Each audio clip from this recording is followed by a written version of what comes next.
hari ubushobozi muri iryo zina, hari ugukira mu izina rya Yesu, uhamagaye iryo zina arakira, uwambaje iryo zina aratabarwa.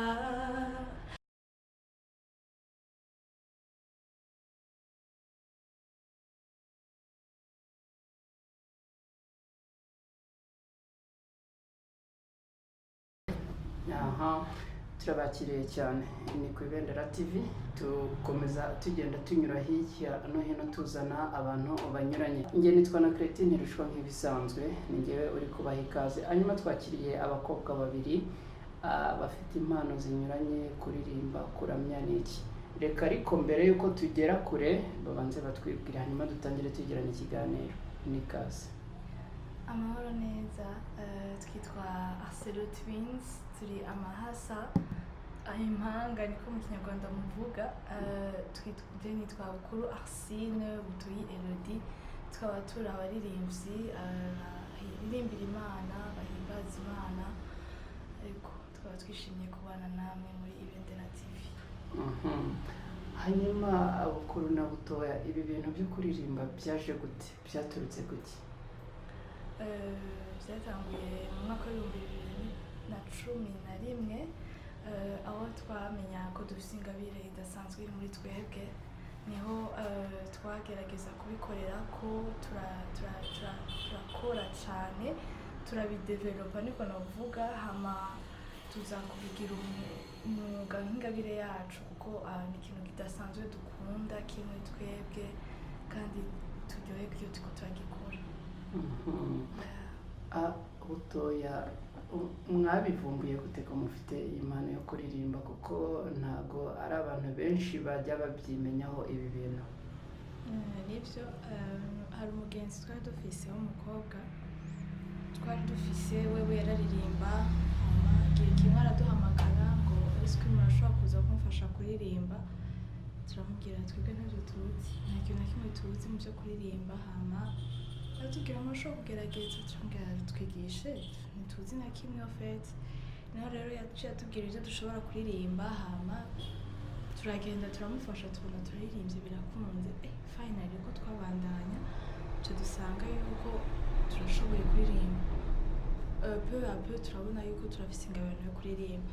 Niyo twaciye duhera ngaho, turatangura turakora, hama turazamuka nyine turabikorerako. Hanyuma kugira ngo abantu wa mugani bumve ko ibyo turi kuvuga ari ukuri, ndatekereza ko mushobora kuturirimbira nk'akaririmbo gatoya. Yego, turi mu ndirimbo twakoze ziri kuri YouTube, mushobora kuja kuri YouTube mukaraba Arsine twins, abaririmbyi badasanzwe, ARSELOTWINS. Yego.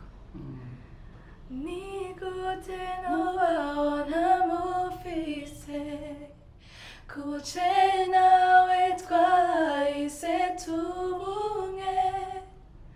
Nigute nobabona mufise, kuce nawe twahise tubumwe. Sije nkiriho, ni Yesu muri je.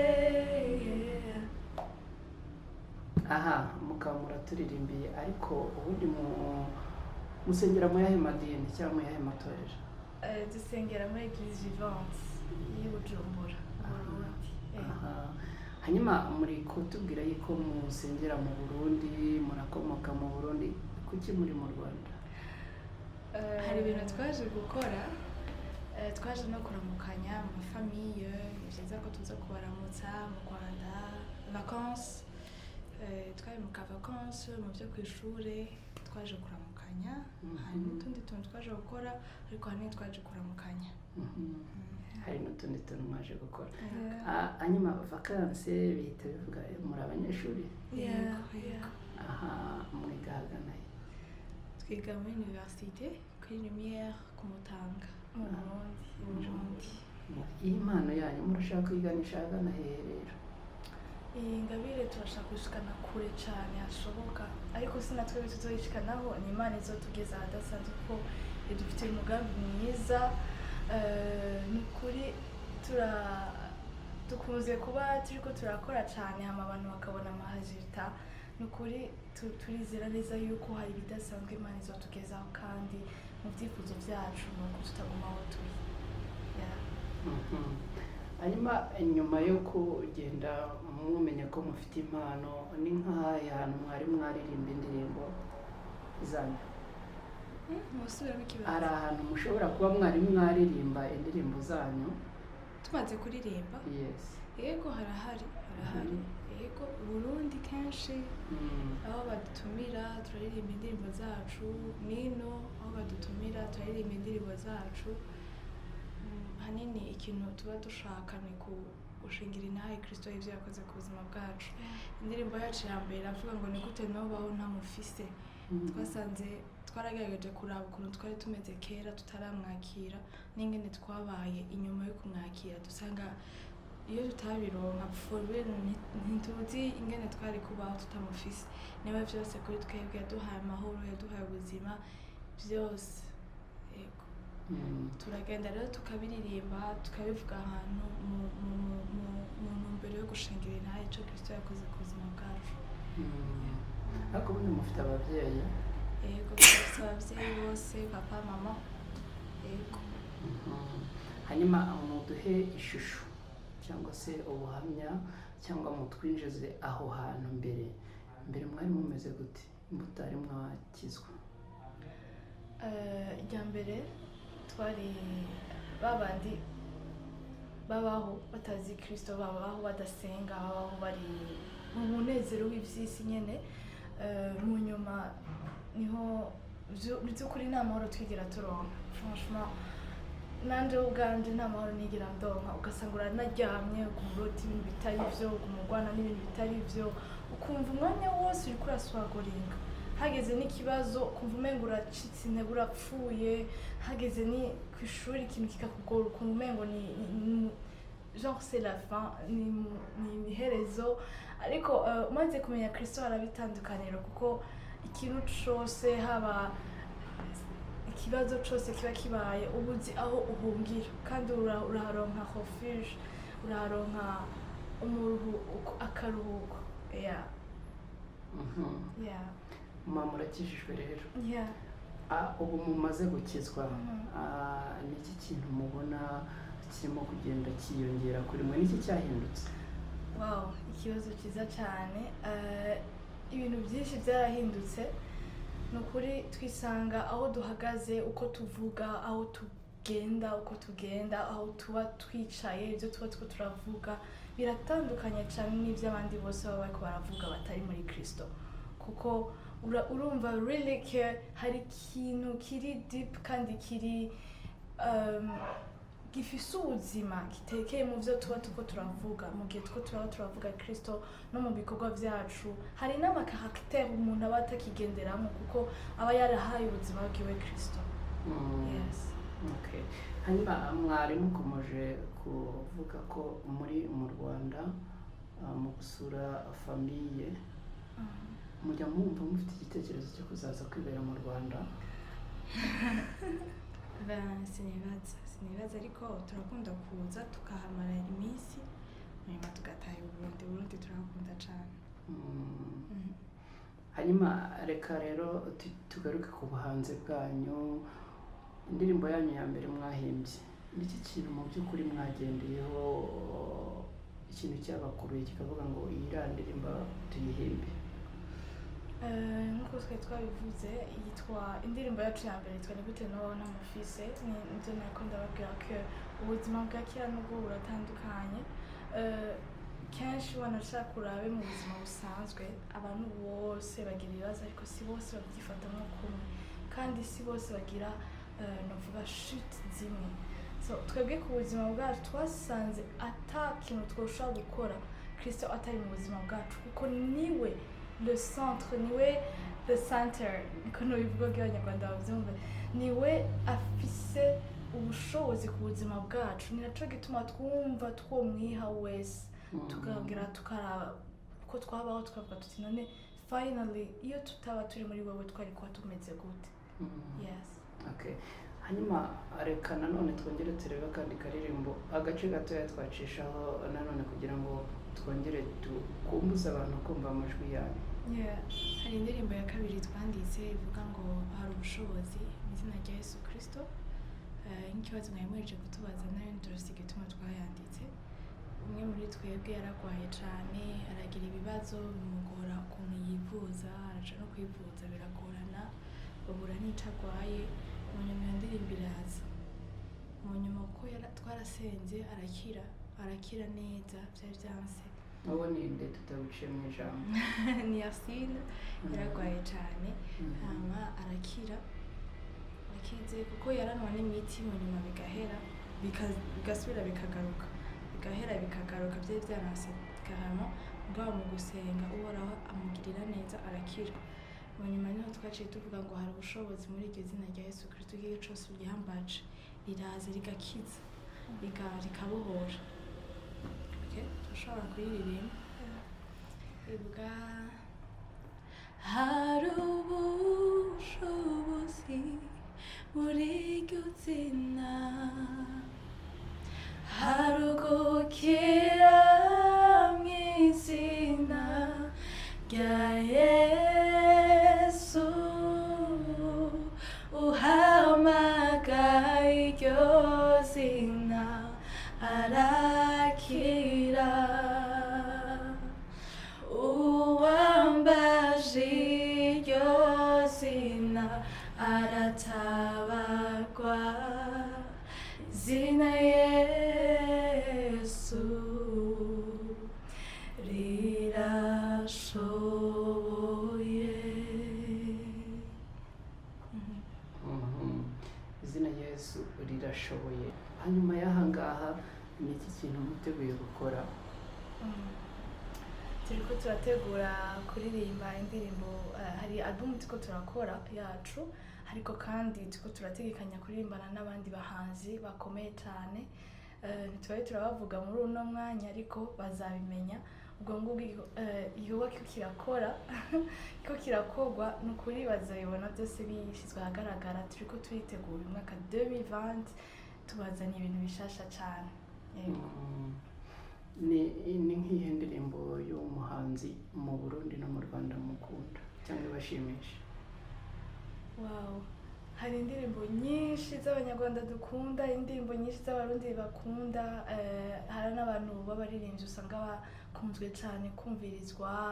Hariho Israel Mbonyi, hariho Gabi, hariho Aime, hariho Patient, no mu Burundi ba Apolinaire, ni benshi donc usanga zitandukanye. Okay.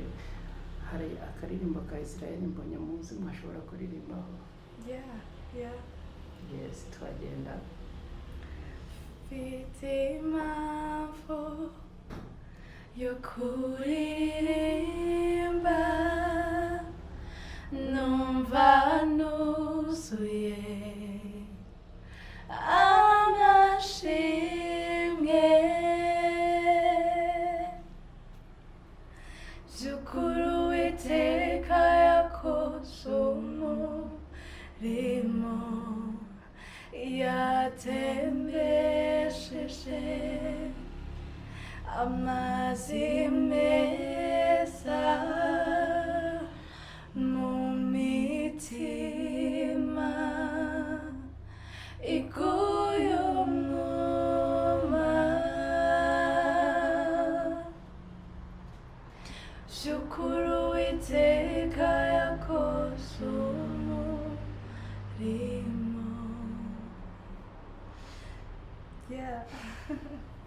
Mwakoze cyane. Biranejeje. Hanyuma nanone no mu Burundi naho ngira ngo mwadukoreza akaririmbo niba hari akumuhanze muzi?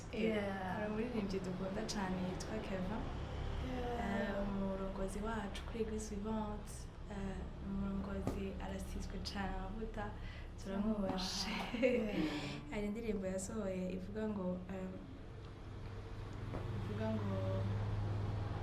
yabanye nanje mu bihe bikomeye anzigamira mu buntu bwiwe ico gihe sinaribwa namumenye urukundo rwiwe rusagaho narindi yanyibagisha imibabaro amamahoro n'umunezero yagize umwana mu rugo muri we ndi samuragwa.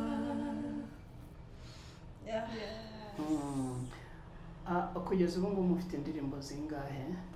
Dufite indirimbo 3, izindi ziriko zirakorwa zizashira ahagaragara uyu mwaka nyine. Ariko ubundi twakomeje kubivugaho ariko ntabwo mwigeze mutubwira buriya indirimbo ya mbere mwayisohoye igihe ki? Twayisohoye uyu mwaka uheze, c'était en janvier le 29 2019. Si ibintu byoroshye kandi bisanzwe abantu b'abakobwa nkamwe kuba bakwiyegurira Imana. Ndatekereza ko hari ikintu mwabwira abakobwa bagenzi banyu.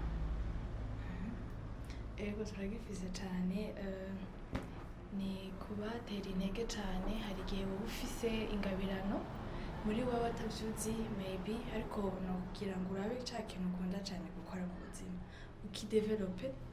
Hano ku isi hari ikintu uhoraho yakurungitse kugira ngo ushobore gukontribura nawe kugira ngo isi itere imbere cyangwa se imenye ubuntu bw'Imana, abantu bamenye Imana biciye muri wewe, cyangwa se novuga abantu bashobore gushika ku rundi rugezo Imana ikoresheje wewe.